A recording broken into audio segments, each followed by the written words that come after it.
Okay. Oy. Anyway. Hello friends, and welcome to whatever this is going to be, where I'll talk about current events, true crime, maybe some local news, things I think are fun, interesting. We'll see how it goes. However, what we're talking about today is certainly not fun, but it is important and morbidly fascinating in that, it's not every day that a building just collapses to the ground.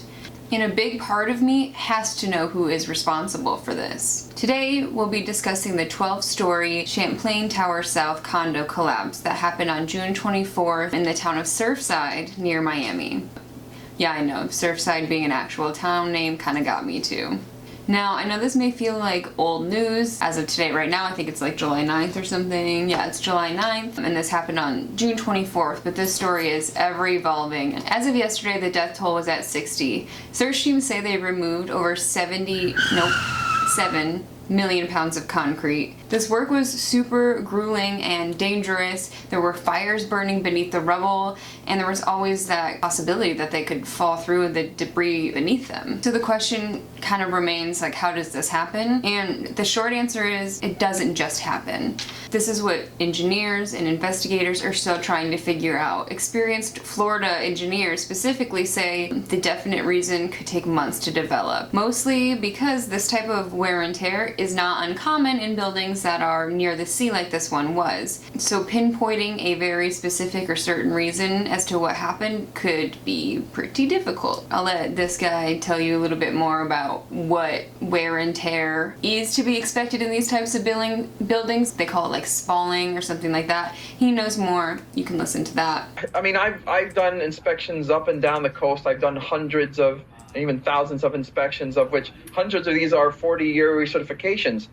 And I can tell you categorically, I mean, these pictures do not surprise me. The concrete in a building is basically comprised of two main things. It's basically the concrete itself, which is what you see from the outside, and it's also comprised of steel that is inside, and we call those rebar, pieces of steel, basically. What happens is that when you have seaside coastal structures, these chlorides in the air, they seep into the concrete, and concrete is inherently porous. So these chlorides seep into the concrete little by little, whether it's through direct contact with ocean water or pool water, or whether it's molecules in the air. They get to that steel, and the steel rusts.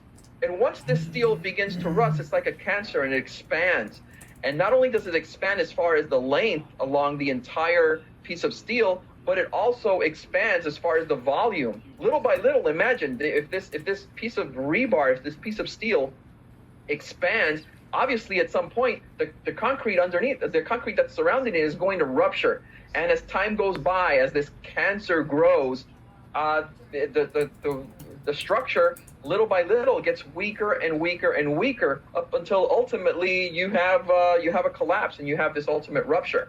In 2018, town officials in Surfside began the recertification process on this building because it hit its 40-year mark, and I guess that's what you do. They hired a man named Frank Morabito and Morabito Consultants. It's noted multiple times in multiple outlets that this dude is experienced, he was very respected in his field, and that he is actually specifically recommended for this job because of those reasons. And he had actually worked in the building before, so he had some experience within the building, so the building association was like, bring on Frank. Frank wrote out a 9-page report that he completed in that October of 2018, which urged major repairs in the building, quote, in the near future, specifically in the pool room, the garage, and the roof. This was about to be an estimated $15 million cost, which is nothing to, scoff at.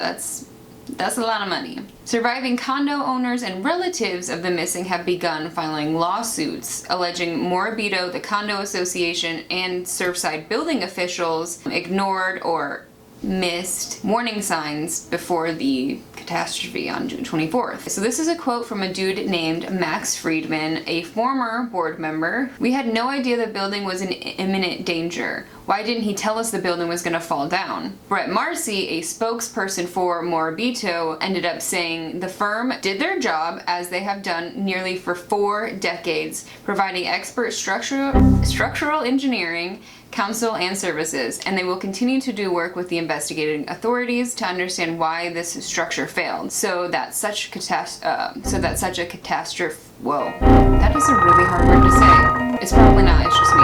So that oh my God, catastrophic event can never happen again. And anytime I read news articles, especially depending on if they're from like a local news site, I like to look at the comments because I want to know what the people are saying. I want to know what they want to know, you know? I am a people.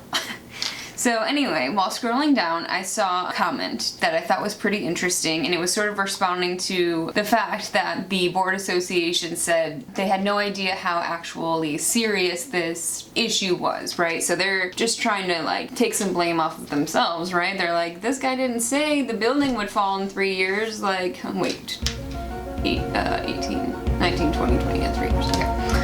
Anyway, this is what this dude said. There are likely several reasons the condo building collapsed. However, the fact is that the condo board dropped the ball in a big way. If a well-qualified professional engineer with highly relevant experience examines your house and determines there is major structural damage anywhere, you don't wait 3 years to have the problem addressed. Unfortunately, Champlain Towers is unlikely to be an isolated case. Then they go on to say, having served as a board member, officer, and president of an HOA, I can tell you that there are probably thousands of these situations all over the country. People cannot seem to get it through their skulls that planning for inspections, replacements, and acting in a timely fashion may cost money in the short run, but it saves money, and in this case, lives in the long run. So I kind of just wanted to throw that in there too, because I think it's a pretty interesting take, and it sounds like this person actually has some experience in the background of that. Right now, it's kind of this back and forth game of pass the buck. Board members and the other officials blame the 2018 report for not being detailed enough, or just like not clear enough in the warnings that they gave.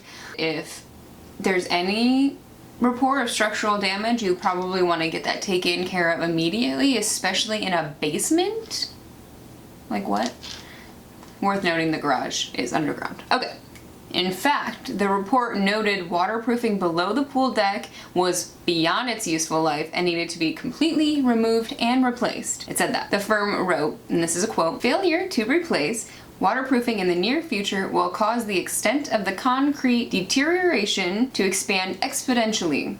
The ceiling slabs of the parking garage, which sit below the pool deck, showed several sizable hairline fractures and cases of exposed rebar from spalling." So what that engineer guy mentioned earlier. So basically, the pipes inside the walls expand and break the concrete, I think. But yeah, it's definitely mentioned in that report, like the very specific things that could and did go wrong, right? The pool deck, the garage.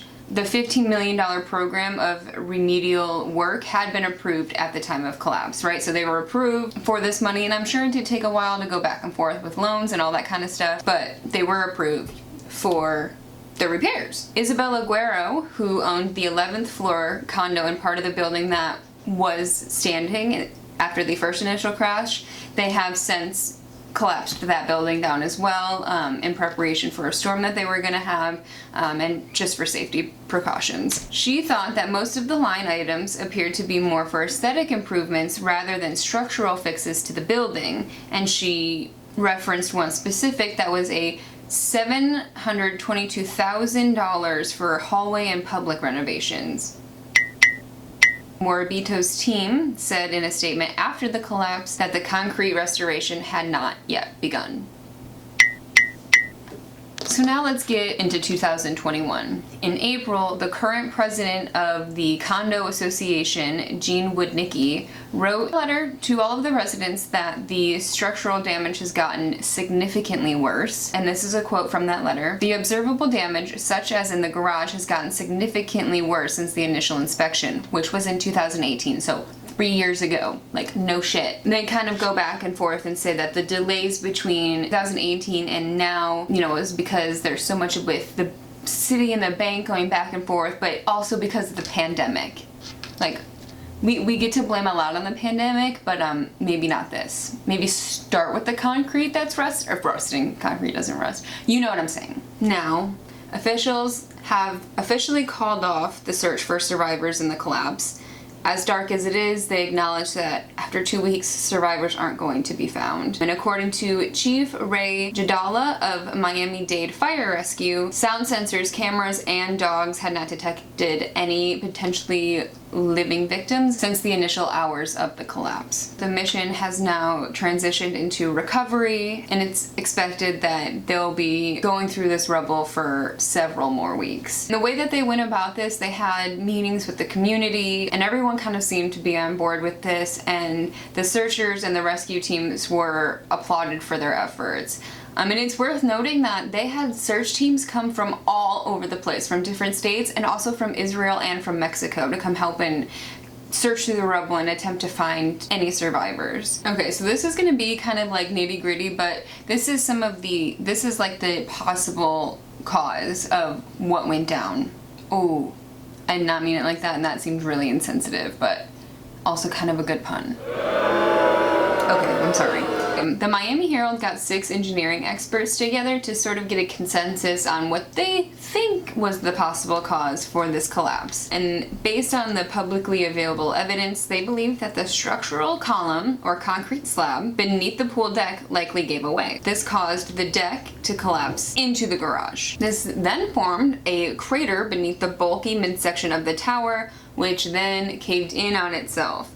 So among some of the evidence supporting that this is what happened, it's reported that a resident of the 4th floor unit called her husband to tell him that a crater had appeared in the pool deck. So that's why they're thinking that's probably what ended up happening. But like I said, we most likely won't know for months. So this is my personal opinion, right? But really what the real cause? Greed. Money. They didn't want to fork up the money to replace the concrete slab. Residents of this building had been complaining that they're not stupid. They see the hairline cracks. They see the faults in their foundation. I saw one report that they could literally feel the building move sometimes. So these are issues that they weren't aware of, and they made the condo association aware of. Instead of getting to the root of the problem, the real problem, the structural foundations, they wanted to get people off their backs by giving them new hallways and new wallpaper in a new residential area. Things that clearly don't matter anymore because their residents are either dead or they just lost everything. So yeah, the real cause is greed, in my opinion. I'm sure that there will be more added to this story, and I am interested to see who gets held accountable and if anyone will be held accountable. You know, one can only hope, if not for just like the sake of humanity, but especially for the victims of the South Tower collapse. Now, this story was rough to listen to, it was rough to read about, and I'm sure we won't stop seeing it on the news for a while.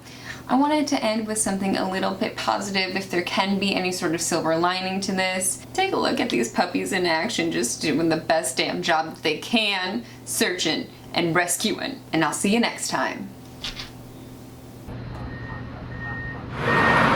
Because of COVID, our exposure has been very limited. She hasn't been able to work on a lot of different types of files.